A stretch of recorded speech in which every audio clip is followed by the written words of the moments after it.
Ermeelaan daa'imni garaatti afuu ishee waraqaan Abrahaamitti agarsiiste. Daanii fi Ruutaan Abrahaamidhaan kassasan. Kana duwwaayyuu osoo hin taane Ruutaan piroofaayilii ishee Daanii fi kanshii gootee irra keeyyattee ni jirti. Daasitaan eessa lixee yeroo kana arguu maal jedharee yoon jedhu irraa dubbachuu fedha. Ashamaa akkam jirtu hordoftoonni Qiddoo YouTube marti keessan siniin jechaa jechuudha. Egaa dhugaa dubbachuudhaaf taanaanii Abrahaam kassasan yookiin immoo waraqaa fidaniifitu jiru. Sababni isaas seera maleedha kanatti nu kassaste kan jedhaniin jechuudha.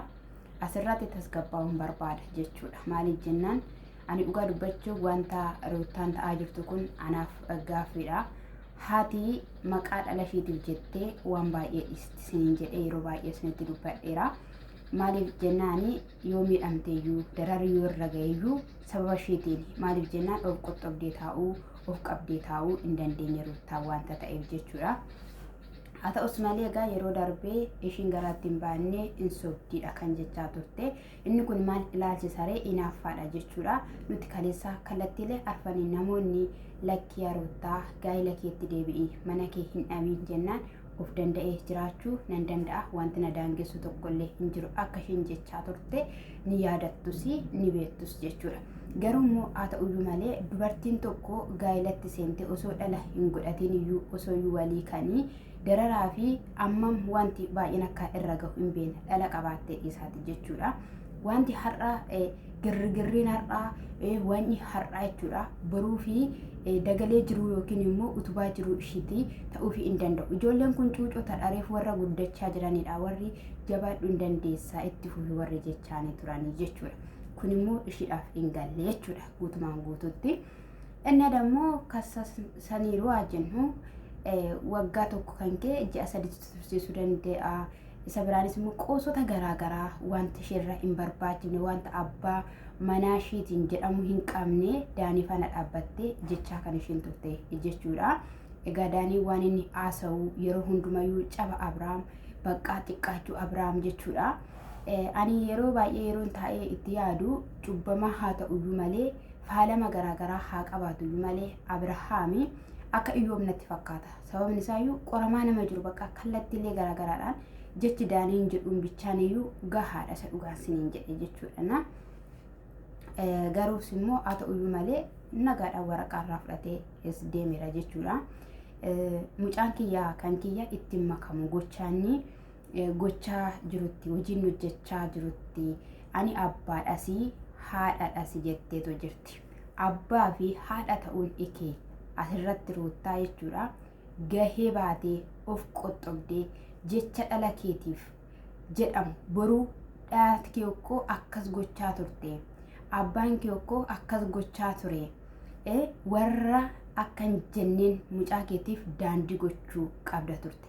Har'a isa onlaayinirra taa'ee jabaadhu siin jedhu yookiin immoo waan bareeda gooteedhanii warra koomentiin si deeggaru qofa ilaaluu osoo hin taane warra lafarraa aadaa lafarraa dubbii lafarraa jechoota lafarraa haadholii habboolii dhaloonni ol ba'aa jiran gorfamaa jiran maalidha isa jedhamu barachuu qabda malee dargaggeessa garaagaraa wal jala geeddaruudhaan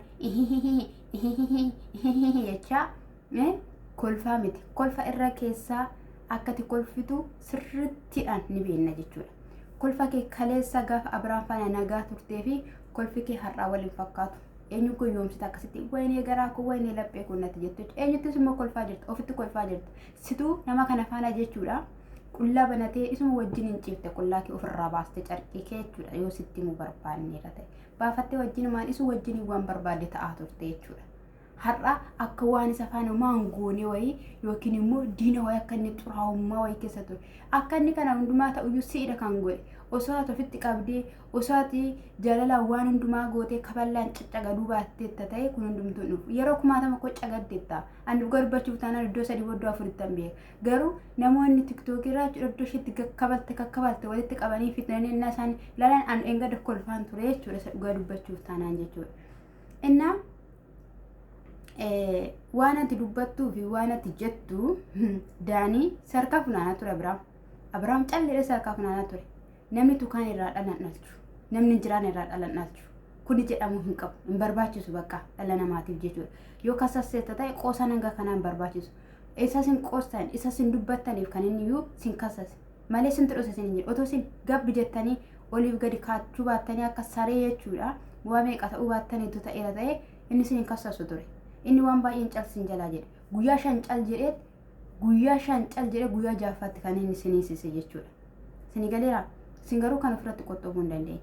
Innaa ani wanta ruutaan ta'aa jirtu inaaffaa akkasitti koree ani hin beeku. Ani dhugaa dubbachuuf tanaan iruma ruutaatti dhufee ishuma faana gaala dhaabbatee jireenyuma itti fufee jiraatu na haa agarsiisu.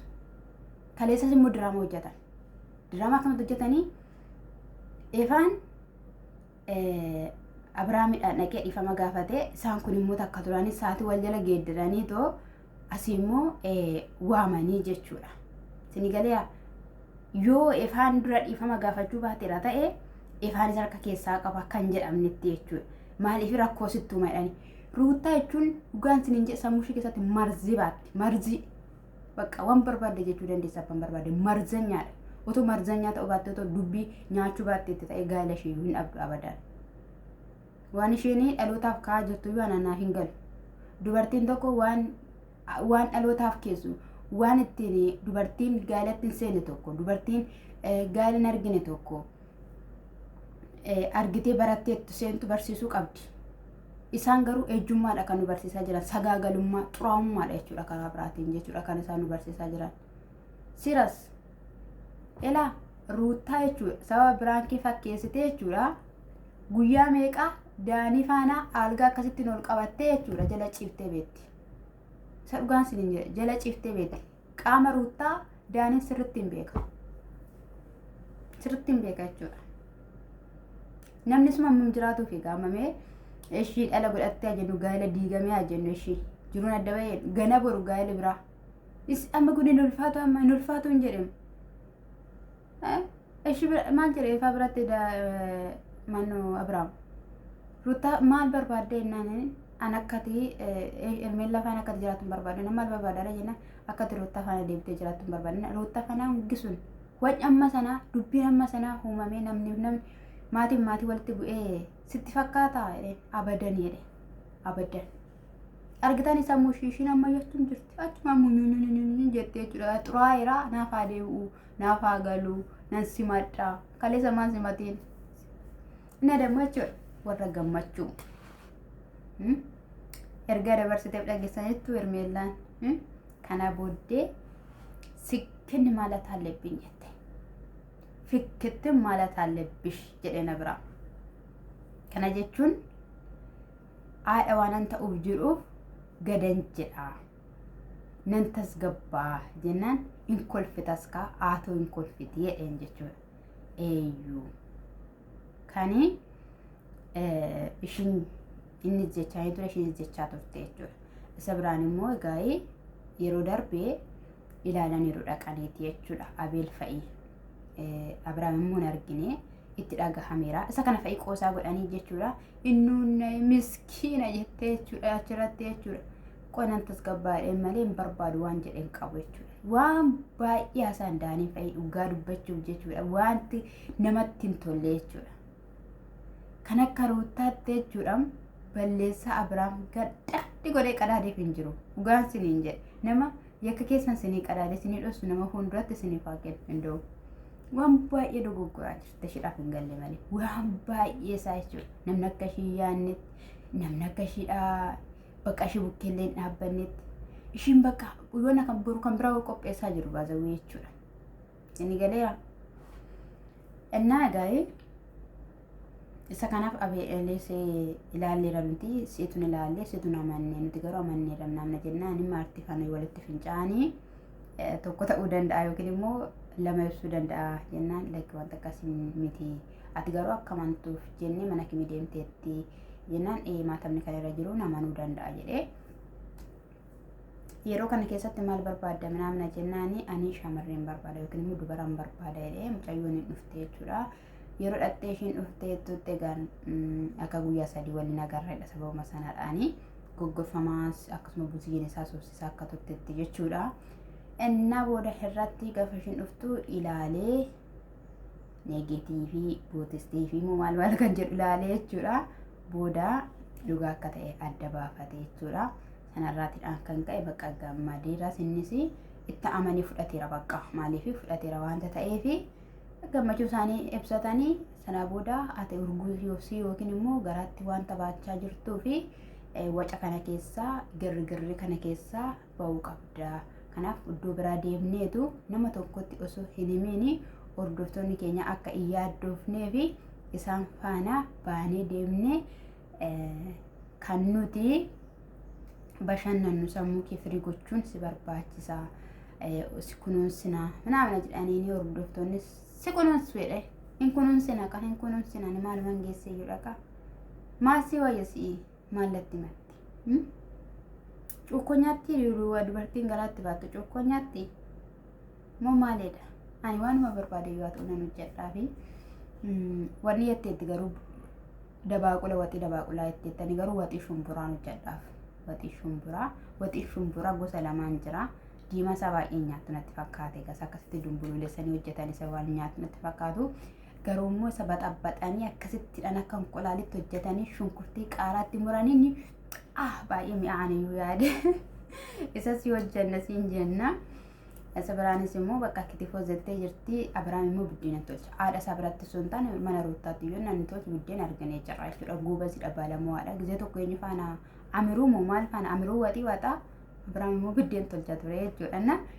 In beeka sirriitti inni danda'a jechuudha. Viidiyoon isaa yoo tiktookii namoonni asii fachi fuudhaa turan waanta ta'eef jechuudha. Isa kanadha itti amanee dhungatee ofitti qabee bakka waan baay'ee jechuudha. Wanti sun naasiseera baatawee naasiseera naayera osoo ta'uu baatee ta'e yeroo sanatti hin barbaada ture. Amma immoo erga ta'e immoo simatee ofitti qabatee dhungatee bakka waan baay'ee jedheeni isa kanadha jechuudha. Isa kana bakka wanti biraan jiru. Sababni isaa mee kan Hermeelaan jaalatamteef kan Hermeelaan akkasittidhaan kabakkabamaa jirtuuf edda dhufte gara ji'a sagaliiti. Ji'a sagal keessatti maal dogoggorte isa dheengadda baddeenaa surraa kan ka'e jechuudha. Isas immoo jechuudha. Ayyan jetteetum kan kana caliyyuu dabarsaniiru maaltu dhufa jetteetum akkas gooti malee Hermeelaan ishee kana yaaduu dadhabdee miti. Dammoo itti gammadaniiru. Simatatteetti bakka maatii ishees itti gammadaniiru jechuun hin danda'amu. Maaliif jennaan otoo isaan itti gammaduu baatan yoo ta'e otoo isaan fuula kennuufi baatan yoo ta'e Hermeelaan kanatti hin seentu. Kanatti hin seentu. Isa kanaaf simatamteetti kallattii hundumaan jechuudha. Isa kanaafiyyuu wanti hundumtiyyuu hin dhimata, inuma jiraatu, inuma walii wanni jedhu isaan torbee darbe keessa wanti isaan hin godhin, wanti isaan hin taasisin tokkollee hin jiru isaaniif hin mijanne sanaan akkatti ishiin of dandeessu, akkatti ishiin of taatu ani hin beeku. Viidiyoo ishiin kaleessa hojjette Abiraam irratti waraqaa minamina fidan irratti namoonni baay'een hin lolan. Isa immoo ifaa jalatti immoo ifaa afaan immoo hojjetan irratti koomentiin hundi Abiraam ilaallata. Abiraam goota, Abiraam jan bartaa minamina jedhuun jechuudha. Itti fufi bakka hingaa iyya sanatti hin deebi'in waca sanatti hin deebi'in jedhanii too jechuudha. Obbo Daaniin immoo ani naan fuudhee gara halaattaan dabarsaa Abiraam akkana garreerra bu'aa na jalaa fudhataa minamina jedheetoo xureessuu barbaada jechuudha. Qulqulluu abbaa keenyaaf simiti kan boolee keessa jechuudha. Daalee dubartoota ilaala waliif gadi deemu. Simbeennu seete moo inde waraabamte koo gadi gallakkifamta. Yeroo bilbilaati maal taate teekinoolooj innaa bichaa Hermeelaans baay'ee gammaddeetti. Abeel Fa'is baay'ee gammadaniiru. Maartiin illee baay'ee gammaddee jirti jechuudha. Abiraam illee itti gammadee jira. Buziyyeen illee akkasuma.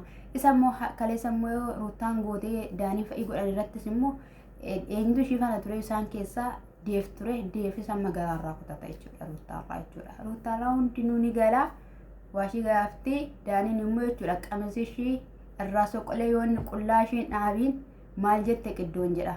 Yeroo muraasa keessatti hin argitu. Maaluma jette jedhaan siniin jechuu jaalladha. Yoole inni jireenya Ruutaa jechuudha baxabbatu baate. Kaleessas isuma dhufee hanga ati baxabbaxee waliin bukeessee gaayilli ishee akka diigamu godhe miti jalqaba dhaqaatii ilaala.